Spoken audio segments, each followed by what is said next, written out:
Hi buddies.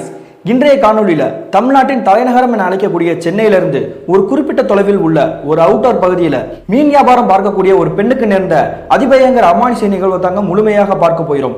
இன்றைய காணொளியும் கொஞ்சம் கூட சுவாரஸ்யம் மற்றும் த்ரில்லிங் குறையாமல் நீங்கள் அப்படியே எதிர்பார்க்கலாங்க. இந்த சம்பவம் நானே பார்த்து மிரண்டு போன ஒரு சம்பவம் அப்படின்னு சொல்லலாங்க. ஏன் அப்படி சொல்றேன்னா, இதே போன்று என்னுடைய நெருங்கிய நண்பனுக்கும் இந்த மாதிரி ஒரு சம்பவம் நடந்திருக்குதுங்க. அதை பின்வரும் காலங்களில் பார்க்கலாம். இது போன்று உங்கள் வாழ்விலும் ஏதாவது திகில் சம்பவம் நடந்துச்சுன்னா இந்த மின்னஞ்சலுக்கு அனுப்பலாங்க. ஒருவேளை அது கஷ்டமாக இருந்துச்சுன்னா கீழே டிஸ்கிரிப்ஷன்ல இன்ஸ்டாகிராம் லிங்க் கொடுத்துருக்கீங்க, அதுல போயிட்டு ஃபாலோ கொடுத்துட்டு வாய்ஸ் நோட்டா கூட ஷேர் பண்ணலாங்க. இது வரைக்கும் நம்ம சேனலை சப்ஸ்கிரைப் பண்ணாதவர்களாக இருந்தாலும் சரி, புதிய பார்வையாளர்களாக இருந்தாலும் சரி, சப்ஸ்கிரைப் பண்ணிட்டு பக்கத்தில் இருக்க பெல் பட்டனை சேர்த்து கிளிக் பண்ணிக்கோங்க. நான் உங்கள் Afsar. Welcome to Afsar investigation. நான் முன்கூட்டியே சொன்ன மாதிரி தமிழ்நாட்டினுடைய தலைநகரம் என அழைக்கக்கூடிய சென்னையில இருந்து ஒரு அவுட்டோர் பகுதியில் மீன் வியாபாரம் பார்க்கக்கூடிய அந்த மார்க்கெட் பக்கத்தில் நடந்த சம்பவம் தாங்க இந்த சம்பவம். இந்த சம்பவம் நடந்த காலகட்டத்தை பார்த்தீங்கன்னா 2015ங்க. இந்த சம்பவத்தை நமக்கு மின்னஞ்சல் மூலியமாக அனுப்பியது யாகவி அப்படிங்கிறவங்க தாங்க. இது இவங்க நடந்துச்சான்னு பார்த்தீங்கன்னா இல்லைங்க, இவங்களுடைய அம்மாவுக்கு நடந்ததாங்க இந்த சம்பவம். அப்படி என்னாச்சுன்னு பார்த்தீங்கன்னா, கிட்டத்தட்ட 2015ஆம் காலகட்டத்தில் இந்த யாகவின்ற பொண்ணு இருக்காங்க இல்லையா, அவங்களுக்கு 10 வயசு இருந்திருக்குங்க. அவங்களோட குடும்பத்தை பத்தி சொல்லணும்னா அவங்களுடைய அப்பா, அம்மா மற்றும் இந்த யாகவி, இந்த 3 பேர் தான் இருந்திருக்காங்க. இந்த யாகவின்றவங்களோட அம்மாவோட பேர் என்னன்னு பாத்தீங்கன்னா சரோஜாங்க. இவங்களுடைய அப்பா பேர் தங்கவேலுங்க. இவங்களோட குலத்தொழில் என்னன்னு பாத்தீங்கன்னா கடல்ல மீன்களை பிடிச்சு அதை சந்தையில போய் வித்து வியாபாரம் பார்க்கறதாங்க. அப்படி இருக்கையில இவங்க மட்டும் கிடையாதுங்க, இவங்களுடைய குடும்பங்கள் இருக்காங்க பாத்தீங்கன்னா, உறவினர்கள், ரிலேட்டிவ்ஸ், அவங்க எல்லாருமே இதே தொழில் தாங்க ஈடுபட்டு இருந்திருக்காங்க. அந்த நேரத்தில் என்ன ஆகுதுன்னு பாத்தீங்கன்னா, கிட்டத்தட்ட அன்றைய கிழமை பாத்தீங்கன்னா ஞாயிற்றுக்கிழமைங்க காலையில தோராயமா ஒரு 11 மணி இருக்கும். அந்த நேரத்தில் இந்த யாகவின்ற பொண்ணை வீட்டுல இருக்க வச்சுட்டு தங்கவேலும் அவங்களோட மனைவி சரோஜா இருக்காங்க இல்லையா, அவங்க சந்தையில இந்த மீன் வியாபாரம் பார்க்கறதுக்காக அந்த வேலையில ஈடுபட்டு இருந்திருக்காங்க. அந்த நேரத்தில் ஒரு 25 வயசு உடைய வாலிபர் உங்க கடை முன்னாடி வந்துகிட்டு மீன் வாங்குறதுக்காக வந்திருக்காருங்க. ஒரு 2 கிலோ மீனை வாங்கிக்கிட்டு அந்த மீன் கவரை கையில வாங்கிக்கிட்டு கார்ல ஒரு பக்கத்துல போனே பேசிக்கிட்டு பரிசை இந்த கையில வச்சுக்கிட்டு அப்படி மீன் கவர் இன்னொரு கையில தொங்க விட்டு இருக்காருங்க. ஆனா பின்னாடி ஒரு நாய் இருக்கும் போலங்க, அது அவருக்கு தெரியல. அந்த நாய் என்ன பண்ணிருக்கா, லபகன் அந்த கவரை பிடிச்சிக்கிட்டு அப்படியே ஓட ஆரம்பிச்சிருச்சுங்க. உடனே இதை பார்த்தோன்னே இந்த ஏத்தாப்புல மீன் வியாபாரம் பார்த்தாங்க பார்த்தீங்களா சரோஜா, அவங்க தம்பி அங்கே பாடுறா அப்படின்னு சொல்லியிருக்காங்க. உடனே இதை பார்த்து அந்த வாலிபர் என்ன பண்றாருன்னா, அந்த நாயை துரத்தி பிடிக்கலாம், ஏன்னா கஷ்டப்பட்டு காசு போட்டு வாங்கினது நாய் இப்படி தூக்கிட்டு போயிடுச்சு அப்படின்னு சொல்லிட்டு அந்த நாயை துரத்தி பிடிக்கிறாருங்க. அப்படி அந்த நாய் எந்த பக்கம் போகுதுன்னு பார்த்தீங்கன்னா, ஒரு ஓரமா நிப்பாட்டி இருந்தா குட்டியான ஒரு வண்டி நின்று இருந்துருங்க. அந்த வண்டிக்கு கீழே போய் உள்ளுக்குள்ள பூந்துக்குச்சுங்க அந்த நாய். உடனே இவர் என்ன பண்றாருன்னா, அப்படி கீழே குனிஞ்சு அந்த நாய்கிட்ட போய் அந்த கவரை வாங்கிடலாம் அப்படின்னு சொல்லிட்டு ட்ரை பண்ணி உள்ள குனிஞ்சு இப்படி முயற்சி பண்ணிட்டு இருக்காருங்க. அந்த நேரத்தில் யாருமே எதிர்பார்க்காத மாதிரி ஒரு பேரடி விழுகுதுங்க. என்னாச்சுன்னு பார்த்தீங்கன்னா, சுற்றி உட்காந்துட்டு இருக்காங்க பார்த்தீங்களா வியாபாரம் பார்த்துட்டு இருக்கவங்க, அவங்க பொதுமக்கள் எல்லாருமே ஒரு இடத்த அதிர்ச்சியோட பார்க்குறாங்க. அடுத்த நிமிஷமே என்ன ஆகுதுன்னு பார்த்தீங்கன்னா, அந்த குட்டியான ஒரு ஓரமா நிற்குதுன்னு சொல்லியிருந்தேன் இல்லையா, அதில் ஆல்ரெடி ஒரு டிரைவர் உட்காந்துருப்பாருவாங்க. அந்த வண்டியை உட்காந்துட்டு மூவ் பண்ணலாம்னு நினைக்கிறப்ப தாங்க இந்த வாலிபர் என்ன பண்ணியிருக்காருன்னா, அந்த கீழே நாய் இந்த கவரை வாங்கலாம்னு சொல்லிட்டு ட்ரை பண்ணார் இல்லையா, அவர் டிரைவர் உட்காந்துருக்கதே பார்க்காம அந்த கவரை வாங்கணுன்ற அப்படின்ற முயற்சியில் உள்ள தலையை குனிஞ்சு இப்படி பார்த்துருக்காருங்க. அந்த நேரத்தில் அந்த குட்டியான ஓட்டுற டிரைவர் என்ன பண்ணியிருக்காருன்னா, வண்டியை மூவ் பண்ணியிருக்காருங்க. அப்படி மூவ் பண்ண அடுத்த நிமிஷமே அவர் தலையில் அடிபடலைங்க, தோல் பட்டையோடு சேர்த்து அப்படிங்க கழுத்துக்கிட்டே வண்டி டயர் ஏறிதுங்க. உடனே என்ன பார்த்தீங்கன்னா, அந்த சுற்றி இருக்காங்க பார்த்தீங்களா வேடிக்கை பார்த்துட்டு இருந்தவங்க அலறி அடிச்சுட்டு, ஐயோ என்னடா இப்படி பண்ணிட்டானே அப்படின்னு சொல்லிட்டு அலறி அடிச்சு ஒரு பக்கத்தில் போய் நெருங்கி போய் பார்க்குறாங்க. நெருங்கி போய் பார்த்தா அப்படியே ரத்தம் சொட்டா அப்படியே ஒரு மாதிரி குனிஞ்சு விழுந்து கடந்திருக்காருங்க. உடனே இவங்க என்ன பண்ணுறாங்கன்னா, போலீஸ் ஸ்டேஷனுக்கு கால் பண்ணுறாங்க. காவல்துறையினர் இதை ஒரு வழக்காக எடுத்துக்கிட்டு அந்த டிரைவரை அவங்க வசம் கூட்டிகிட்டு போயிட்டாங்க. அதுக்கு பிறகு என்ன பார்த்தீங்கன்னா, அதே சமயத்தில் ஆம்புலன்ஸ் ஒன்று வந்துருதுங்க. ஆம்புலன்ஸ் என்ன பண்ணுறாங்க பார்த்தீங்கன்னா, அந்த அடிபட்டிருக்காரு பார்த்தீங்கன்னா அந்த வாலிபர், அவரை தூக்கிக்கிட்டு ஆம்புலன்ஸ் எடுத்துக்கிட்டு பக்கத்தில் இருக்க ஜிஹெச்கே கொண்டு போயிடறாங்க. அதுக்கு பிறகு என்ன ஆகுதுன்னு பார்த்தீங்கன்னா, அதே சமயத்தில் இந்த யாதவியோட அம்மா இருக்காங்க இல்லையா சரோஜா, அவங்க என்ன பண்ணியிருக்காங்கன்னா, இந்த கூட்டத்துக்கு மத்தியில் அவங்களும் தாங்க வேடிக்கை பார்த்துட்டு இருந்திருக்காங்க. அந்த சமயத்தில் யாருமே கவனிக்காத நேரத்தில் இவங்க என்ன பண்ணுறாங்கன்னா, ஒரு தவறான ஒரு விஷயத்தை கையில் எடுக்கிறாங்க. அப்படி என்ன பண்ணுறாங்கன்னா, இந்த கீழே அடிபட்டு கிடந்தார் பார்த்தீங்களா இளைஞர், அவர் கையில் வச்சிருந்தார்ல மொபைல், அதுவுமே கீழே விழுந்து கொஞ்சம் கிராச் ஆகி நொறுங்கி தான் கிடந்திருக்குது. உடனே என்ன பண்றாங்கன்னா, சரோஜா அந்த செல்போனை எடுத்து கையிலே வச்சுக்கிறாங்க. சுத்தி இருக்கவங்க பூரா அந்த இளைஞரை பார்த்துட்டு இருந்ததுனால யாருமே இவங்களை கவனிக்கலங்க. அதனால எடுத்து வச்சுக்கிட்டாங்க ஒரு பேராசையில. அப்படி பேராசையில அந்த செல்லை எடுத்து வச்சுக்கிட்டு வியாபாரம் பார்க்கக்கூடிய இடத்துக்கே வந்துறாங்க. அவங்கள ஆம்புலன்ஸ்ல அனுப்பி வச்சிட்டாங்கன்னு சொல்லி இல்லையா அந்த இளைஞரை. அதன் பிறகு அந்த வியாபாரம் அந்த கூட்டத்தில் இருக்கவங்க பூரா இப்படி ஆயிடுச்சு அப்படி ஆயிடுச்சுன்னு சொல்லிட்டு ஒரு சில நேரம் பேசிட்டு மறுபடியும் அவங்களோட வியாபாரத்தில் ஈடுபட ஆரம்பிக்கிறாங்க. அதுக்கு பிறகு என்ன பார்த்தீங்கன்னா, ஒரு விஷயங்க என்ன அப்படின்னா, அவர் அடிபட்டு கிடந்தார் பார்த்தீங்களா இளைஞர், அவர் இறந்து ஒன்றும் போகலங்க, உசுரோட தான் இருந்திருக்காரு. அப்படி அரை உசரா அப்படி துடிச்சிட்டு இருந்திருக்காரு. அப்படி இருக்கையில தான் அவரை வந்து ஆம்புலன்ஸ்ல ஏற்றி விட்டுருந்தாங்க. அதுக்கு பிறகு உங்களோட வியாபாரத்தை பார்க்க ஆரம்பிச்சிருந்தாங்க இல்லையா. அப்படி பார்த்துட்டு இருக்கும்போது கிட்டத்தட்ட ஒரு மாலை ஒரு 5 மணி இருக்குங்க. ஒவ்வொருத்தவங்களா வியாபாரத்தை முடிச்சுட்டு அப்படி கிளம்பலான்னு முடிவு எடுத்திருக்காங்க. அந்த நேரத்தில் இந்த சரோஜா என்ன பண்றாங்கன்னா, இவங்களோட வியாபாரத்துக்கு அந்த மீன்கள் மீதம் உள்ள மீன்கள் இருக்கும் பார்த்தீங்களா, அதை பூரா எடுத்துக்கிட்டு அந்த செல்லையும் மறைவாக வச்சுக்கிட்டு அவங்களுடைய கணவர்கிட்டையும் எந்த விஷயத்தையும் சொல்லாமல் அப்படி வீட்டுக்கே வந்துடுறாங்க. அப்படி வீட்டுக்கு வந்துட்டு கிட்டத்தட்ட ஒரு மணி நேரம் இருக்குங்க. ஒரு மாலை தோராயமாக ஒரு 6 மணி இருந்திருக்கும். அந்த நேரத்தில் அவங்களுடைய கணவர் தங்கவேல் என்ன பண்றாருன்னா, ஸ்லாப்ல வந்து யதார்த்தமா பாக்குறாருங்க, செல்லு வந்து நொறுங்கின மாதிரி ஒரு செல்லு இருந்திருக்குங்க. உடனே என்ன பண்றாங்கன்னா, சரோஜாவை கூப்பிட்டு, யார் செல்லு, யார் எங்களுக்குள்ள போட்டது, நான் இதுவரை இந்த செல்லை பார்த்ததே கிடையாது அப்படின்னுக்காங்க. ஏன் அப்படின்னா இவங்க 2 பேருக்கிட்டுமே டச் செல் இல்லைங்க, பட்டன் செல்லு தான் இருந்தது. உடனே இந்த விஷயத்தை கேட்டோடனே இந்த சரோஜா இருக்காங்க இல்லையா, அவங்க வந்து அப்படியே திருன்னு முடிச்சிருக்காங்க. என்னடி ஓண்டதான் கேட்டுக்கிட்டு நீ இப்படி முடிச்சுட்டு இருக்கிற, இந்த செல்லு நம்மகிட்ட பார்த்ததே கிடையாது, யார் அடமானத்துக்கு எதுவும் கொடுத்துருக்காங்களா அப்படின்னு இருக்காங்க. ஏன் அப்படின்னா இவங்ககிட்ட வந்து அடமானத்துக்கு நிறைய பேர் வந்து கொடுப்பாங்களாங்க. ஆத்திர அவசரத்துக்கு யாராவது தண்ணி அடிக்கணும் அப்படின்னு சொன்னோம்னா உடனே இவங்ககிட்ட வந்து ஒரு 100 ரூபா 200 ரூபாய்க்கு அடமானம் வச்சுட்டு அதுக்கப்புறம் ஒரு வாரத்துக்கு அப்புறம் மீட்டுக்கு வாங்கலாங்க. அந்த செயலில் ஈடுபட்டு இருக்கிறனால அந்த சந்தேகத்தில் வந்து அந்த தங்கவேல் வந்து உங்களோட மனைவி சரோஜா கிட்ட இந்த மாதிரி கேட்டிருக்காருங்க. உடனே சரோஜா என்ன பண்றாங்கன்னா, அதெல்லாம் ஒன்றும் கிடையாது அப்படின்னு சொல்லி மழுப்பியிருக்காங்க. உடனே இந்த யாதவ் இருக்காங்க பார்த்தீங்கன்னா, சின்ன பொண்ணு 10 வயசுல, அவங்க என்ன சொல்லியிருக்காங்கன்னா, இல்லப்பா வியாபாரம் முடிச்சுட்டு வரப்போ அவங்க கையில கொண்டு வந்துருந்தாங்க, நான் பார்த்தேன் அப்படின்னு இருக்காங்க.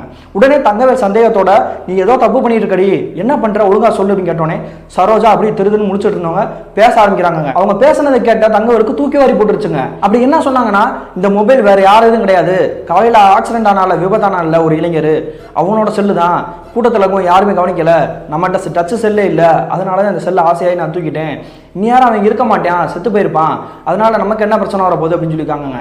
இதை கேட்ட தங்கவேல் கோபத்தோட அவங்களோட மனைவி சரோஜா இருக்காங்க இல்லையா, அவங்க கண்டத்தை சேர்த்து பலார்னு அரைஞ்சிடறாருங்க. நீலாம் பொம்பளையாடி, மனசாட்சியே கிடையாதா, ஒருத்தர் உசுருக்கு போராடி இருக்கிற நேரத்தில் கூட உன் பேராசையை தான் நீ பாப்பியா, நாளை பின்ன ஒரு பிரச்சனை கேஸ் அப்படின்ட்டா நம்மளை தாண்டி நோண்டுவாங்க, தேவையில்லாத தப்பு பண்ணிட்டியடி, ஒருவேளை அந்த பையன் உசுரோடவே இல்லைனாலுமே இந்த பொருளை அவங்க உரியவங்கள்ட்ட வந்து ஒப்படைக்கணும், அது பெரிய பிரச்சனையாயிரும், பாவமும் கூட அப்படின்னு இருக்காங்க. இது கேட்ட சரோஜா, நான் என்னங்க பண்றது, தெரியாம ஆத்திர அவசரத்துல அந்த டயத்துல எடுத்துட்டேன், அடுத்து எப்படி கொடுக்கணும் எங்க போறதுன்னு எனக்கு தெரியல அப்படின்றாங்க. உடனே தங்கவேல் என்ன சொல்லியிருக்காருன்னா, அந்த பையனை பக்கத்தில் உள்ள மருத்துவமனையிலாம் சேர்த்திருக்காங்க, அது உனக்கு தெரியாதா, நான் வேணா பக்கத்து வீட்டில் கேட்டுட்டு வந்து சொல்றேன், நீ செல்ல போய் அவங்ககிட்ட வந்து ஒப்படைச்சிட்டு அப்படின்னு இருக்காங்க. அதே மாதிரி வீட்டை விட்டு வெளியே போன தங்கவேல் ஒரு 1/4 மணி நேரம் கழிச்சு மறுபடியும் வீட்டுக்கு வராருங்க. அப்படி வீட்டுக்கு வந்துட்டு அவங்களோட மனைவி சரோஜா இருக்காங்க இல்லையா, அவங்ககிட்ட வந்து விஷயத்த சொல்றாங்க. அவங்க நினைச்ச மாதிரி பக்கத்தில் இருக்க மருத்துவமனைலாம் சேர்த்திருக்காங்க. அந்த பையன் இன்னும் உசுரோட தான் இருக்கான், அவனோட செல்லை வந்து அவங்களோட குடும்பத்தில் வந்து நிறைய பேர் இருக்கிறாங்க, அவங்கள்ட்ட போய் ஒப்படைச்சிரு அப்படின்னு சொல்றாங்க. இதை கேட்டால் சரோஜா ஒரு 1/4 மணி நேரம் வெயிட் பண்றாங்க, யோசிச்சுட்டு இருக்காங்க. உடனே தங்கவேலு ஒரு ஆக்ரோஷமான குரல்ல, என்னடி ஒன்றான சொல்லிட்டு இருக்கிறேன், திரும்ப அப்படியே உட்காந்துட்டு இருக்க குத்துக்கலாட்டம், ஒழுங்கா போய் செல்ல ஒப்படைச்சிட்டு வா, இல்லைன்னா வீட்டுக்குள்ளேயே வராத, நானே உன்னை கம்ப்ளைண்ட் பண்ணிடுவேன் பார்த்துக்கோ அப்படின்னு மிரட்டுறாருங்க. இதை பார்த்தா சரோஜா, நீ பண்ணாலும் பண்ணுவையா, அப்படிப்பட்ட ஆளுதியா, நியாயம் நேர்மையினே வாழ்ந்துகிட்டு இருக்கிறவன் அப்படின்னு சொல்லிட்டு அந்த கோபத்தோட இந்த செல்லை எடுத்துக்கிட்டு வீட்டை விட்டு கிளம்பி அவங்க மருத்துவமனைக்கு போறாங்க. அப்படி அந்த மருத்துவமனைக்கு போயிட்டு ஒவ்வொரு இடமா தேடி அலையிறாங்க. இந்த பையன் எங்க இருக்கான் அப்படின்றது அவங்களுக்கு தெரியல. அப்படி ஒவ்வொரு இடமா கேட்டுட்டு அவசர பிரிவு எங்க இருக்கு அப்படின்னு கேட்டுட்டு காலையில் விபத்தாச்சு அப்படின்னு அந்த இடத்த குறிப்பிட்டு அந்த இடத்த சொல்லி அதே இடத்துக்கு அந்த வார்டுக்கு போய் சேர்ந்துறாங்க. அப்படி போய் சேர்ந்துட்டு அவங்களோட உறவினர்கள்லாம் நிறைய பேர் இருக்காங்க அழுதுகிட்டே. அவங்கள்ட்ட போய் செல்லை ஒப்படைச்சிட்டு அவங்கள்ட்ட விசாரிக்கிற மாதிரி விசாரிச்சிருக்காங்க. அவங்க பூரா என்ன சொல்றாங்கன்னா, பையன் சீரியஸான கண்டிஷன்லாம் இருக்கான், எப்படியும் காப்பாத்திடலான்னு சொல்றாங்க, எங்களுக்கு நம்பிக்கை இல்லைம்மா, நீங்களும் கடவுள்கிட்ட வேண்டிக்கோங்க அப்படின்னு சொல்லிட்டு வருத்தப்பட்டுட்டு அப்படியே இவங்களை வந்து பேசி முடிச்சுட்டு இவங்க வீட்டுக்கே கிளம்பி வராங்க. அப்படி அந்த செல்லை கொடுத்துட்டு மருத்துவமனையை விட்டுட்டு இவங்க கிளம்பி வந்தாங்க இல்லையா, அதன் பிறகுதாங்க இவங்களுடைய வாழ்க்கையில அமானுஷ பேயில விசாரிச்சிச்சு. அப்படி என்னாச்சுன்னு பார்த்தீங்கன்னா, நான் ஏற்கனவே சொல்லியிருந்தேன் இல்லையா, இவங்களுடைய வீட்டுக்கு அந்த மருத்துவமனைக்கு கொஞ்சம் பக்கம் தான் அப்படின்னு சொல்லி ஒரு 2 கிலோமீட்டர் தாங்க டிஸ்டன்ஸ் இருந்திருக்குது. அதனால என்ன பண்றாங்கன்னா, அந்த மருத்துவமனையிலேருந்து உங்க வீட்டுக்கு நடந்தே தாங்க வந்திருக்காங்க. அப்படி நடந்து வந்துட்டு இருக்கப்போ இவங்களுக்கு பேரதிர்ச்சியை உண்டாக்கக்கூடிய ஒரு நிகழ்வு நடக்குதுங்க. அப்படி என்னாச்சுன்னு பார்த்தீங்கன்னா, இவங்க நடந்து போயிட்டு இருக்காங்க இல்லையா, அந்த நேரத்தில் அந்த இரவு வந்து ஞாயிற்றுக்கிழமைங்க, அதனால வந்து நிறைய வண்டி போயிட்டு தான் இருக்குது. ஆனால் ஆள் நடமாட்டம் வந்து நடக்கக்கூடிய ஆட்கள் வந்து குறைவு தாங்க. உடனே என்ன பண்றாங்கன்னா, கொஞ்சம் விட்டு வேகமாக நடந்துட்டு இருக்காங்க. அப்படி நடந்துட்டு இருக்கும்போது இவங்க பக்கத்திலேயே கூடவே யாரோ ஒரு ஆள் இருக்கிற மாதிரி தோணி இருக்குதுங்க. என்னடா அது கூட யாரோ உரமா இருக்கு அப்படின்னு சொல்லிட்டு திரும்பி பார்க்கறாங்க. ஆனா பின்னாடி யாருமே இல்லைங்க. மறுபடியும் அதெல்லாம் ஒரு மனப்பிரமை அப்படின்னு சொல்லிட்டு மறுபடியும் 8 வச்சு நடக்க ஆரம்பிக்கிறாங்க. அப்படி நடக்க ஆரம்பிச்சவங்களுக்கு திக்குன்னு தூக்கி போட்டுருச்சுங்க. என்ன காரணம்னு பார்த்தீங்கன்னா, இவங்க காது கிட்ட வந்துக்கிட்டு யாரோ ஒரு ஆள் மூச்சு காத்த விடுற மாதிரி அப்படின்ற மாதிரி ஒரு சத்தம் கேட்டிருக்குங்க. டக்குன்னு இவங்க திரும்பி பார்த்துருக்காங்க. ஆனால் மறுபடியும் அங்கக்குள்ள எதுவுமே இல்லைங்க. உடனே மறுபடியும் விறுவிறுண்டு நடக்க ஆரம்பிச்சவங்க தாங்க ஒரு இடத்த பார்த்துட்டு அப்படியே நிற்கிறாங்க. என்னாச்சுன்னு பார்த்தீங்கன்னா, அவங்க நிற்கிற இடத்துல இருந்து ஒரு 4 அடி தள்ளிங்க ஒரு கருன்னு ஒரு நாய்ங்க இவங்களை பார்த்துட்டு அப்படியே அப்படின்னு ஒரு மாதிரி சத்தத்தை கொடுத்துட்டு முறைச்சு பார்த்துட்டு இருக்குதுங்க. என்னடா அது நாய் இப்படி முறைச்சு பார்த்துட்டு இருக்குது, நம்ம என்ன பண்றது அப்படின்னு சொல்லிட்டு ஒரு பதட்டத்தோட. ஏன்னா இரவு நேரம் யாருமே நம்ம தனியாக போயிட்டு இருக்கோம். நீங்களே நினைச்சு பாருங்க, அந்த நேரத்தில் ஒரு நாய் நடு ரோட்ல தனியாக நின்றுட்டு இருக்குது. அந்த நேரத்தில் உங்களோட மைண்ட் செட் எப்படி இருந்திருக்கும்? அதே மாதிரி தாங்க இந்த சரோஜான்றவங்களுக்கும் இப்படி பயமா இருந்திருக்குது. உடனே என்ன பண்றாங்கன்னா சூசூன்னு சொல்லியிருக்காங்க. அந்த நாய் போகவே இல்லை. மறுபடியும் சூசூன்னு சொல்லிட்டு சத்தம் போட்டோடனே கொஞ்சம் நாய் அந்த நகர ஆரம்பிச்சுட்டு குலைக்க ஆரம்பிச்சுட்டு ஓடிடுச்சுங்க. அதுக்கு பிறகு மறுபடியும் அவங்க நடக்க ஆரம்பிச்சதாங்க. அந்த பாதையை தாண்டி ஒரு 2-3 பாதையை தாண்டி வந்துட்டாங்க. அப்படி வந்த பிறகு ஏதோ ஒரு மூலையில ஏதோ ஒரு நாய் ஊழையிற மாதிரி சத்தம் கேட்டுருக்குங்க. மறுபடியும் திரும்பி பார்க்குறாங்க. உங்களுக்கு பேரெதிர்ச்சிங்க. என்னன்னு பார்த்தா அதே நாய்ங்க கருண்டு அந்த கண்கள் மட்டும் அப்படி ஒரு ஆக்ரோஷமான கண்கள் இருந்துச்சுன்னா எப்படி இருக்கும் அந்த நாய்க்கு, அதே மாதிரி இருந்துக்கிட்டு உங்களை அப்படியே முறைச்சு பார்த்துட்டு அப்படின்னு இருந்துருக்குங்க. உடனே இவங்க என்ன பண்ணுறாங்கன்னா, இதுக்கு மேலே அந்த நாயை நம்மளை விடாது, நம்ம கையில் ஏதாவது நம்ம ஆயுதத்தை கையில் எடுத்தால் தான் அந்த நாயை விரட்ட முடியும்னு சொல்லிட்டு கீழே இருந்த ஒரு குச்சி எடுத்து அந்த நாயை அடிக்க விரட்டிட்டாங்க. அப்படி அந்த நாய் மேலே தூக்கி எரிஞ்ச குச்சி பட்டதுக்கு அப்புறம் அந்த நாய் என்ன பண்ணுதுன்னு பார்த்தீங்கன்னா அப்படியே சல்லுன்னு காற்று மாடி கரைஞ்சு போயிருக்குதுங்க. உடனே இதை பார்த்துட்டு அப்படி வேர்த்து விட அதே ரோட்டில் வந்து நிற்க ஆரம்பிச்சிட்டாங்க. என்ன அப்படின்னா அது நாயின்னு தான் உடனே நினச்சிட்டு இருந்தாங்க. இப்படி காற்று மாதிரி கரைஞ்சு போனதுக்கு அப்புறம் தாங்க தெரிஞ்சிருக்குது அது நாயே கிடையாது, ஒரு உருவம் அப்படின்ட்டு. உடனே நடக்கக்கூடிய இந்த நிகழ்வெல்லாம் பார்த்துக்கிட்டு இந்த சரோஜா வந்து என்ன பண்ணுறாங்க அப்படின்னு பார்த்தீங்கன்னா அப்படி கொஞ்சம் வேகமாக நடக்க ஆரம்பிக்கிறாங்க. இவங்க ஒரு விஷயத்த நோட் பண்ணுறாங்க. என்னன்னு பார்த்தீங்கன்னா இவங்க வேகமாக நடக்க ஆரம்பிச்சா அந்த சத்தம் வந்து மூச்சு விடுற சத்தம் பின்னாடி யாரோ ஃபாலோ பண்ணுற மாதிரி சொன்னேன் இல்லையா, அந்த சத்தம் வேகமாக கேட்குதுங்க. இவங்க பையன் நடந்தால் பையன் ஃபாலோ பண்ணுற மாதிரி மூச்சு விடுற சத்தம் கேட்டுருக்குதுங்க. என்னடா அது நம்ம எட்டு வைக்க அந்த சத்தம் அதுக்கு வெவ்வேற மாறுபடுது, பின்னாடி யாரோ இருக்காங்களா அப்படின்னு சொல்லிட்டு திரும்ப பார்க்குறாங்க. ஆனால் யாருமே இல்லை. அப்படி யோசிச்சுக்கிட்டு இப்படி நடந்துட்டு இருந்தவங்களுக்கு மறுபடியும் கொலை நடிக்க போகக்கூடிய ஒரு நிகழ்வு நடக்குதுங்க. என்னாச்சுன்னு பார்த்தீங்கன்னா இப்படி நடக்கக்கூடிய நிகழ்வுலாம் பார்த்துக்கிட்டு இனிமேல் இங்கனுக்குள்ள நிற்கக்கூடாது, ஏதோ தப்பா படுது அப்படின்னு சொல்லிட்டு நடக்க ஆரம்பிச்சவங்க தாங்க. ஒரு டயத்தில் வந்து அவங்களுக்கு வந்து டயர்ட் ஆயிடுதுங்க. மூச்சு வாங்க ஆரம்பிச்சோடனே ஒரு இடத்துல நின்றுக்கிட்டு அப்படியே குனிஞ்சு இப்படி மூச்சு வாங்கிட்டு இருந்திருக்காங்க. அந்த நேரத்தில் முதுக சேர்த்து யாரோ பலார்னு ஒரு அரைஞ்ச மாதிரி அப்படியே சுருண்டு கீழே விழுந்திருக்காங்க. அப்படி கீழே விழுந்தவங்க தாங்க மயக்கம் போட்டவங்க. யார் வந்து என்ன பண்ணாங்க அப்படின்னு தெரியல. கிட்டத்தட்ட ஒரு அரை மணி நேரம் கழிச்சு முழிச்சு பார்க்குறாங்க. இவங்களுடைய வீட்டில் தாங்க இருந்திருக்காங்க.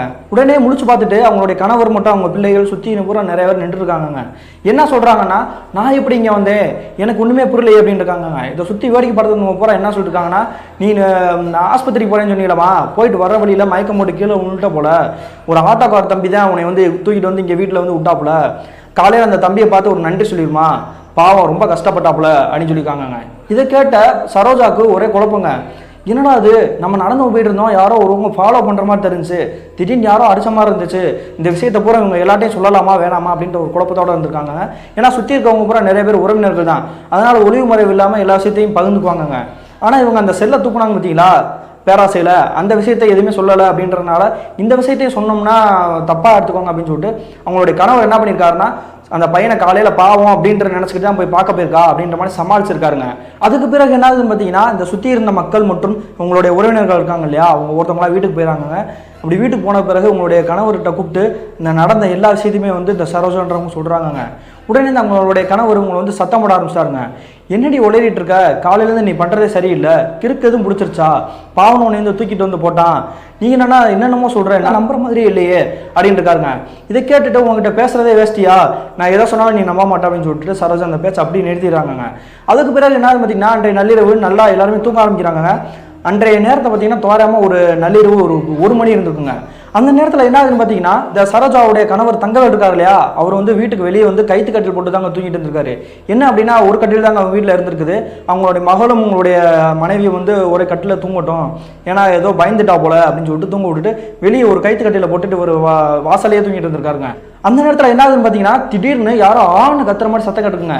உடனே டக்குன்னு முழிச்சு பார்க்குறாரு. முழிச்சு பார்த்து அவருக்கு அப்படியே கொலையே நடுங்கி போயிடுச்சுங்க. என்னாச்சுன்னு பார்த்தா உங்களுடைய மனைவி இருக்காங்க பார்த்தீங்களா சரோஜா, அப்படி வீட்டு வாசலை தாண்டி இப்படி கீழே விழுந்து கிடக்குறாங்க. என்னடி என்னாச்சு அப்படின்னு கேட்டோடனே உடனே அவங்களுடைய மனைவி சரோஜா என்ன சொல்றாங்கன்னா, எனக்கே என்னன்னு தெரிலங்க, வீட்டில் படுத்திருந்தேன்ல ஹாலில், கட்டிலேருந்து என்னை யாரோ தடன்னு பிடிச்சி இழுத்து கீழே தள்ளி விட்ட மாதிரி இருந்துச்சுங்க, முடிச்சு பார்த்தா நான் இங்கனுக்குள்ள கிடக்குறேங்க, எனக்கு ரொம்ப பயமா இருக்குங்க அப்படின்றாங்க. இதை கேட்ட தங்கவேல் மறுபடியும் திட்ட ஆரம்பிச்சிட்டாருங்க. என்னடி பண்ணியிருக்க, நீ பண்ற ஒண்ணுமே சரியில்லை அப்படின்னு சொல்லிட்டு அரைஞ்சிடறாருங்க. அரைஞ்சோடனே சரோஜா என்ன பண்றாங்கன்னா கோச்சுக்கிறாங்க. என்னையா நான் சொல்ல எதுவுமே நம்ப மாட்டேன், இன்னும் ஏதோ ஒன்று பயமுறுத்திட்டு இருக்கியா அப்படின்னு சொன்னோடனே உடனே தங்கவேல் என்ன சொல்றாருன்னா, ஏதோ ஒன்று பயமுறுத்தினா யார் உன்னை பயமுறுத்த போறா, நீ வேற ஏதோ பண்ணிட்டு இருக்கிற, அது எனக்கு ஒன்றும் புரியல அப்படின்னு இருக்காருங்க தங்கவேல். உடனே என்ன பண்றாங்க பார்த்தீங்கன்னா, இவங்க கோச்சுக்கிட்டு பக்கத்தில் ஒரு சொந்தக்காரங்க வீடு இருந்திருக்குங்க உங்களுடைய உறவினர், அவங்க வீட்டுக்கு போயிட்டு நான் அவங்க வீட்டில் போய் தூங்கிட்டு வரேன், காலையில் நம்ம பாப்பான்னு சொல்லிட்டு இந்த சரோஜா என்ன பண்ணுறாங்கன்னா பக்கத்து வீட்டில் போய் கதவை தட்டி அவங்களுடைய அக்கா போவாங்க அவங்க வீட்டுக்கு போய் படுத்து தூங்கலாம் அப்படின்னு முடிவு எடுக்கிறாங்க. அதன் பிறகு கிட்டத்தட்ட ஒரு மணி நேரம் கழிச்சு, கிட்டத்தட்ட தோராயமாக நள்ளிரவு 2 மணி இருக்குங்க. அந்த நேரத்தில் மறுபடியும் இந்த சரோஜாவோட அக்காவோட குடும்பத்துக்கு பேரதிர்ச்சிங்க. என்னாச்சுன்னு பார்த்தீங்கன்னா, இந்த சரோஜாவோட அக்கா இருக்காங்க பார்த்தீங்களா, அவங்க வந்து தங்கவேல் வீட்டுக்கே தேடி வராங்க. தேடி வந்து கதவை தட்டினோடனே இந்த தங்கவேல் வந்து வெளியே முழிச்சு வராருங்க. அவர் தூங்கவே இல்லை போல. உடனே என்ன கேட்குறாருன்னா, உன்னுடைய மனைவி அட்டகாசம் பண்ணுறாரா, என்ன பண்ணுறானே தெரில, என்னென்னமோ பண்ணிட்டு இருக்கா, ரூம் கதவை போட்டுக்கிட்டு உள்ளுக்குள்ளே இருக்கிறா, காலுக்காரும் கத்துறா, நாங்கள் என்ன சொன்னாலும் வெளியே வரமாட்டா, ஆடா டக்குன்னு என்னன்னு கேள்றா அப்படின்னு சொல்லிட்டு அவரை கூட்டிட்டு அந்த வீட்டுக்கே போகிறாங்க. அதன் பிறகு இவங்க எல்லாரும் ஒன்று சேர்ந்துக்கிட்டு அந்த ரூமை போய் பார்க்குறாங்க. ரூம்குள்ளே இருந்துக்கிட்டு யாரோ அடி வாங்குற மாதிரி பலத்த ஒரு சத்தம் கேட்குதுங்க. உடனே இவர் தங்கவேல் என்ன பண்ணுறாருன்னா, ஏய் கிறுக்கி என்னடி பண்ணுற, அசிங்கப்படுத்திட்டு இருக்க எல்லாருக்கும் முன்னாடி அப்படின்னு சொல்லிட்டு சத்தம் போடுறாருங்க. அதன் பிறகு மறுபடியும் இந்த கதவை வலுக்கட்டாயமாக உடச்சிக்கிட்டு வேற ஏதாவது தப்பான முடிவு எதுவும் எடுத்துருவாங்க அப்படின்னு நினச்சிக்கிட்டு கதவை உடச்சிக்கிட்டு உள்ளுக்குள்ள போய் பார்க்குறாங்க. ஒரு கருன்னு கரியை உருவாங்க. இவங்க கண்ணு முன்னாடி அப்படியே சல்லன் கிராஸ் ஆகி அப்படி பின்னாடி வெளியே அப்படியே மறைச்சு போயிருக்குங்க காத்து மாதிரி. இதை பார்த்து சுற்றி இருக்கவங்களுக்கு பூரா அப்படியே வேர்த்த விட எடுத்து அப்படி கிட்டுக்கிட்டு நடுக்க ஆரம்பிச்சிருச்சுங்க. உடனே அவங்களோட மனைவி இருக்காங்க பார்த்தீங்களா, தங்கவேலோட மனைவி சரோஜா, பக்கத்தில் போய் பார்க்குறாருங்க. பார்த்து அவருக்கு அப்படியே அள்ளு விட்டுருச்சுங்க. என்னாச்சுன்னு பார்த்தோம்னா, இந்த தங்கவேலோட மனைவி சரோஜா இருக்காங்க இல்லையா, அவங்க கண்ணத்தை யாரோ பொலார்னு அரைஞ்ச மாதிரி புசுன்னு வீங்கி அப்படி செவந்து போயிருக்குதுங்க. யாரடி உன்னை அடிச்சா அப்படின்னு கேட்டுக்காங்க. நான் சொன்னா நீங்கள் நம்பவே மாட்டீங்க, அவன் தான் என்னை வந்து அடிச்சான், அவன் தான் என்னை கொல்ல பார்க்குறான் அப்படின்ட்டு சொன்னதே திரும்ப சொல்லிக்காங்க. சுற்றி இருந்த உறவினர்கள் கூட என்ன பண்ணுறாங்கன்னா, அந்த சரோஜாவை வெளியே கூட்டிகிட்டு வந்துட்டு, என்னடி ஏன் இப்படி பண்ணிட்டு இருக்கா, யார் அவன்றியே யார் அப்படின்னோடனே, காலையில் செத்து போனான்ல அவன் தான் அப்படின்ட்டு இருக்காங்க. உடனே தங்கவேலுக்கும் அந்த சுற்றி இருக்கவங்களுக்கு போகிற சந்தேகங்க. ஏன் அப்படின்னா, காலையில் வந்து அவர் வந்து மருத்துவமனை சேர்த்துருக்காங்க, ஆனால் அவர் வந்து இறக்கவே இல்லை, சீரியஸாக இருக்காரு அப்படின்னு சொல்லி தான் ஹாஸ்பிட்டலில் போய் பாட்டு வந்துட்டாங்க. ரிசல்ட்லாம் அவங்களுக்கு வந்து தெரிஞ்சிருச்சு. அப்படி இருக்கல யார் அப்படி சொல்லிட்டு இருக்கா, ஒருவேளை அவருக்கு பேய் தான் பிடிச்சிருக்கு போல, எதுவாக இருந்தாலும் காலையில் பேசலாம் அப்படின்னு சொல்லிட்டு இவங்க இருக்கிற ஏரியாவில் வெக்காளியம்மன் ஒரு கோயில் இருந்திருக்குங்க. அந்த கோயிலோட விபூதி இவங்க பூஜை ரூமில் இருந்ததுனால அதை எடுத்து பூசி விடுறாங்க. பூசி விட்டதுக்கப்புறம் அவங்க சரோஜான்றவங்க வந்து கொஞ்சம் அமைதியாக இருக்காங்க. அதன் பிறகு இவங்க எல்லாருமே தூங்காமே விடிய காத்திருந்து காலையில் எப்படியாவது ஒரு கோயிலுக்கு கூட்டிகிட்டு போய் என்ன நடக்குது அப்படின்னு சொல்லிட்டு கேட்டுடலாம் அப்படின்னு சொல்லிட்டு முடிவு எடுக்கிறாங்க. அதன் பிறகு அன்றைய நள்ளிரவு யாருமே தூங்காமல் காலை விடிஞ்ச பிறகு என்ன பண்ணுறாங்க பார்த்தீங்கன்னா, பக்கத்தில் இருக்குன்னு சொல்லியிருந்தே இல்லையா வெக்காளியம்மன் கோயில், அந்த கோயிலுக்கு கூட்டிகிட்டு போகிறாங்க. அப்படி இந்த கோயிலுக்கு கூட்டிகிட்டு போயிட்டு அங்கே இருந்த பூசாரி கிட்ட வந்து பேச ஆரம்பிக்கிறாங்க. நேற்று நைட்டு மருத்துவமனை போயிட்டு வந்ததுலேருந்து இவங்க சரியில்லை, பார்த்து என்னன்னு இப்போ சொல்லுங்கள் சாமி, ரொம்ப பயமாக இருக்குது, சின்ன பிள்ளை வேற வீட்டில் வச்சுருக்காங்க, ரொம்ப வருத்தத்தோடு சொல்கிறாங்க இந்த உறவினர்கள் மட்டும் இந்த தங்கவேலும். இந்த விஷயத்தையெல்லாம் கேட்ட வெக்காளியம்மன் கோயிலோட பூசாரி என்ன பண்ணுறாருன்னா, நீங்கள் யாரும் கவலைப்படாங்க, நான் அவகிட்ட பேசிக்கிறேன் அப்படின்னு சொல்லிட்டு ஒரு இடத்துல உட்காடுறாருங்க. உடனே சரோஜாவை பார்த்து என் முன்னாடி வந்து உட்காரு அப்படின்றாங்க. உடனே இந்த சரோஜாவை என்ன பண்ணுறாங்கன்னா பக்கத்தில் வந்து உட்காந்துறாங்க. ஏன்னா அவங்க நார்மலாக தான் இருந்திருக்காங்க, அந்த ஆன்மா அப்போ அவங்க உடம்புல இல்லை போல. உடனே பக்கத்தில் உட்காந்ததுக்கப்புறம் அந்த பூசாரி பேச ஆரம்பிக்கிறாருங்க. அப்படி என்ன சொல்கிறாருன்னா, நீ என்ன காரியம் பண்ணியிருக்கேன்னு தெரியுமா அப்படின்னு கேட்குறாங்க. உடனே இந்த சரோஜா அப்படி உத்து பார்த்துருக்காங்க. எனக்கு புரியல சாமி அப்படின்னு இருக்காங்க. உடனே இந்த பூசாரி என்ன சொல்லியிருக்காருன்னா, நீ என்ன பண்ணின்னு உனக்கு தெரியாதா, அந்த பையனுக்கு சொந்தமான ஒரு பொருளை வந்து நீ எடுத்துகிட்டு வந்துட்டேல அப்படிங்காங்க. உடனே இந்த சரோஜா என்ன சொல்லியிருக்காங்கன்னா, அந்த பையனோட மொபைலை நான் எடுத்துட்டேன், அதே மாதிரி அவங்களோட மருத்துவமனையில் போய் அந்த பையனோட சொந்தக்காரங்கிட்டே நான் கொடுத்துட்டேன் சாமி அப்படின்னு இருக்காங்க. இதை கேட்ட பூசாரி என்ன சொல்கிறாருன்னா, நீ கொடுத்துட்டா சரிம்மா, ஆனால் நீ இன்னொரு பொருளையும் நீ எடுத்து வச்சுக்கிட்டு இருக்கியே, அதை நீ கொடுத்துட்டியா அப்படின்னு கேட்குறாங்க. உடனே இந்த சரோஜா என்ன சொல்கிறாங்கன்னா, நான் வேற எந்த பொருளையும் எடுக்கல சாமி, நீங்கள் என்ன சொல்கிறீங்க எனக்கு ஒன்றுமே புரியல அப்படின்றாங்க. உடனே இந்த பூசாரி மறுபடியும் என்ன சொல்கிறாருன்னா, எனக்கு எல்லா விஷயம் தெரியும், ஒழுங்கா நீ என்ன எடுத்த நீயே சொல்றியா இல்லை அப்போ நான் சொல்லவா அப்படின்னு கேட்குறாங்க. உடனே சரோஜா அப்படியே தலை குனிஞ்சிருக்காங்க. இதை பார்த்து சுற்றி இருந்தவங்க புறமே திட்ட ஆரம்பிச்சிட்டாங்க. ஏய் என்னடி எடுத்து தொலைஞ்ச, என்ன பண்ணி தொலைஞ்சா சாமி நீங்களே சொல்லுங்க அப்படின்றாங்க. உடனே தங்கவேல் என்ன பண்ணுறாருன்னா, சரோஜா வாயை திறந்து சொல்லு அப்படின்றாங்க. உடனே சரோஜா நிமிந்து பார்த்துட்டு ஒரு விஷயத்த சொல்கிறாங்க. இதை கேட்டுக்கிட்டு இருந்த தங்கவேல் மற்றும் அந்த உறவினர்கள் இருக்காங்க பார்த்தீங்களா, அவங்களுக்கு பூரா தூக்கி வாரி போட்டுருச்சுங்க. அப்படி என்ன சொல்கிறாங்கன்னா, இந்த பையன் வந்து ஃபஸ்ட்டு எடுத்தோன்னே இந்த மீன் வாங்கிட்டு தான் பார்த்தீங்களா, மீன் வாங்குறப்ப கையில் ஒரு பர்ஸு, இந்த கையில் ஒரு செல் வச்சுருக்கான் அப்படின்னு சொல்லியிருந்தே இல்லையா, அந்த செல்லை காதில் வச்சுட்டு இன்னொரு கையில் பர்ஸை வச்சுட்டு இந்த கவரை வாங்கியிருக்கப்ப அந்த நாயை துரத்துறப்ப அந்த பர்ஸை வந்து கீழே போட்டிருப்பான் போலங்க. அந்த பர்ஸு கீழே போட்டு அடுத்த நிமிஷமே அந்த பையன் துரத்தப்பையே இந்த சரோஜான்றவங்க எடுத்து வச்சிட்டாங்க. கையில் எடுத்து வச்சுட்டு என்ன பண்ணாங்கன்னா, அவங்க வேணுமே எடுத்து வைக்கல, அந்த பையன் மறுபடியும் திருப்பி வந்தோடனே கையில் கொடுத்துருவோம்னு சொல்லி அங்கே எடுத்து வச்சிருக்காங்க. ஆனால் அந்த பையன் விபத்தானதுனால இந்த பர்ஸை இந்த செல்லையும் நம்மளே ஆட்டையை போட்டுருவோம் அப்படின்னு சொல்லிட்டு ஒரு தவறான எண்ணத்தை வந்து மனசுக்குள்ள வச்சுக்கிறாங்க. அதுக்கு பிறகு இந்த சரோஜா வந்து அந்த வாலிபரோட பர்ஸ் எடுத்தாங்க இல்லையா, அந்த விஷயத்தை வந்து உங்கள் கணவருக்கு சொல்லவே இல்லைங்க. ஆனால் அந்த மொபைல் எடுத்தது வந்து கண்டுபிடிச்சிட்டாரு. அப்படி கண்டுபிடிச்சி சத்தம் போட்டது பிறகு தாங்க அவங்களுடைய அந்த மொபைலை வந்து மருத்துவமனைக்கே கொண்டு போய் கொடுத்துருக்காங்க. அப்படி கொடுத்துட்டு வந்துட்டேன் சாமி, அதுக்கு பிறகு தான் அப்படி நடந்துச்சு. ஆனால் எனக்கு ஒரு சந்தேகம் சாமி அப்படின்னு சொல்லிட்டு அந்த பூசாரியை பார்த்து இந்த சரோஜாவே கேட்குறாங்க. அப்படி என்ன கேட்குறாங்கன்னா, நான் போய் பார்க்குறப்ப அந்த பையன் உசுரோட தான் இருந்தான், அதனால வேற யாரோ தான் என்னை பயமுறுத்திருக்கக்கூடிய இருக்கும், அது யாருன்னு சொல்லுங்க சாமி அப்படின்னு கேட்குறாங்க. இதை கேட்ட சாமியார் என்ன சொல்கிறாருன்னா, சிரிச்சுக்கிட்டே சொல்கிறாருங்க, நீ எப்போ அந்த இடத்துக்கு போய் மருத்துவமனையில் போய் நீ மொபைலை ஒப்படைச்சிட்டு வந்தியோ அடுத்த நிமிஷம் அந்த பையன் சீரியஸ் ஆகி கொஞ்ச நேரத்தில் இறந்து போயிட்டாமா, அவனோட ஆன்மா வேற எங்கேயும் கிடையாது, உன் பக்கத்துலேயே தான் நிற்கிது அப்படின்றாங்க. இதை கேட்டுட்டு சரோஜாக்கா அப்படியே ப்ரெஷரே கூடிடுச்சுங்க. உடனே மூச்சு திணறல் வந்த மாதிரி அப்படியே ஒரு தலை சுத்தோட மயக்கம் போட்டு விழுவுற மாதிரி போயிருக்காங்க. உடனே சுற்றி இருந்த உறவினருக்கப்புறம் பார்த்து பிடிச்சிட்டு அதுக்கப்புறம் முகத்தில் தண்ணி தெளிச்சு எழுப்பியிருக்காங்க. அதுக்கு பிறகு மயக்கத்திலிருந்து தெளிஞ்ச இந்த சரோஜாவை பார்த்து அந்த பூசாரி என்ன சொல்றாருன்னா, நீ அந்த பையனோட மொபைலை ஒப்படைச்சிட்ட, ஆனால் அந்த பர்ஸை நீ ஒப்படைக்கவே இல்லை அப்படின்றாருங்க. உடனே இதை கேட்டுட்டு அந்த மனைவி என்ன சொல்றாங்க பார்த்தீங்கன்னா, ஆமாம் சாமி நான் தெரியாமல் தப்பு பண்ணிட்டேன் அப்படின்றாங்க. உங்களுக்கெல்லாம் அவன் சந்தேகம் வரலாங்க, ஒரு பர்ஸுக்காண்டியா ஒரு ஆன்மா இப்போ உங்களை பழி வாங்கலாம் வந்திருக்கு அப்படின்னு சொல்லி. அந்த பர்ஸில் இந்த பணம் மட்டும் கிடையாதுங்க, விலை மதிக்க முடியாத ஒரு செல்வம் அதில் இருந்திருக்குது. அது என்னன்னு பார்த்தீங்கன்னா, இந்த வாலிபரோட பேரை அவங்க சொல்ல வேணான்னு சொன்னதுனால நான் சொல்லலைங்க. அவரும் சென்னை தான். அவருக்கு சின்ன வயதிலே அவங்களுடைய அம்மா தவறிட்டாங்க. அதனால அம்மா பாசமே இல்லாமல் ஏங்கிட்டு தாங்க இருந்திருக்காரு. அந்த நேரத்தில் அந்த சின்ன பையனாக இருக்கிற போதே அவங்க அம்மா பாசமாக ஒரு செயினை உங்களுக்கு வியாபாரமாக கொடுத்துருக்காங்க. இந்த சின்ன வயசுலேருந்தே வியாபாரத்தமாக அவங்களுடைய அம்மாவோட செயினை கூடையே தாங்க வச்சுட்டு இருந்திருக்காரு. அப்படியேப்பட்ட அந்த செயின் தாங்க அந்த பர்ஸுக்குள்ளே இருந்திருக்குது. அதனால தாங்க அவங்களுடைய அம்மாவுடைய செயின் வியாபாரத்தமாக இருக்கக்கூடிய அந்த பர்ஸை சரோஜா தூக்குனதுனால தாங்க அந்த ஆன்மா அவங்களை பழிவங்களான்னு வந்திருக்குது.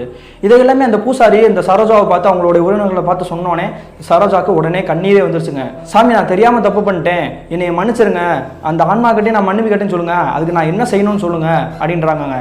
இதை கேட்ட அந்த பூசாரி என்ன சொல்றாருன்னா, நீ ஒன்றும் பண்ண வேணாமா, அந்த பையனோட பொருளை நீ எடுத்துல அதே மாதிரி மருத்துவமனைக்கு போய் அவங்களுடைய உறவினர்கள்கிட்ட போய் ஒப்படைச்சிருமா, அவங்க அதுக்கு நடக்கக்கூடிய அடுத்த விஷயத்த என்னன்னு அவங்க பார்த்துக்குவாங்க, அதுக்கப்புறம் உனக்கு எந்த விஷயம் நடக்காதுமா, அப்படி நடந்துச்சுன்னா நீ மறுபடியும் இந்த கோயிலுக்கு வா, நான் உன்னைய பார்த்துக்கிறேன், வெக்காளியாத்தான் உனக்கு துணையா இருக்கும் அப்படின்னு சொல்லி ஆறுதல் கூறி இந்த சரோஜாவோட நெத்தில விபூதியை வச்சு விட்டு வீட்டுக்கு அனுப்பிச்சு விட்டுருக்காருங்க. அதுக்கு பிறகு இவங்க இந்த சரோஜாவும் அவங்களுடைய கணவர் தங்கல் இருக்காங்க இல்லையா, அந்த மருத்துவமனைக்கு போறாங்க.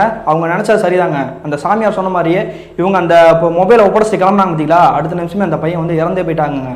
ஆனா அடுத்த கட்டமா இவங்க அந்த பொருளை ஒப்படைக்கலாம் போனாங்க பார்த்தீங்களா, பர்ஸை அவங்க ஒப்படைக்க முடியலங்க. என்ன காரணம் பார்த்தீங்கன்னா, அந்த பையனை அவங்களுடைய சொந்த ஊருக்கே கொண்டு போயிட்டாங்க. சென்னையிலே ஒரு கிராமம் தான், அந்த கிராமத்துக்கு கொண்டு போயிட்டாங்க. அதுக்கு பிறகு அங்கே இருந்தவங்க மருத்துவர்கள் இந்த நர்ஸ் எல்லாம் இருப்பாங்கல்ல, அவங்க கிட்ட டீட்டெயில் கேட்டு அவங்களுடைய ஊர் அட்ரஸ் எல்லாத்தையும் கேட்டுட்டு அதே இடத்துக்கு நேரடியாக போய் அவங்களோட உறவினர்கள்கிட்டே கொடுத்துட்டு, எங்களை மன்னிச்சுக்கோங்க, உங்களுக்கு என்ன பிரச்சனைனாலும் எங்களுக்கு உதவினா கேளுங்க, நாங்கள் செய்கிறோம் அப்படின்னு சொல்லிட்டு வருத்தப்பட்டுட்டு இப்படி கிளம்பி வந்திருக்காங்க.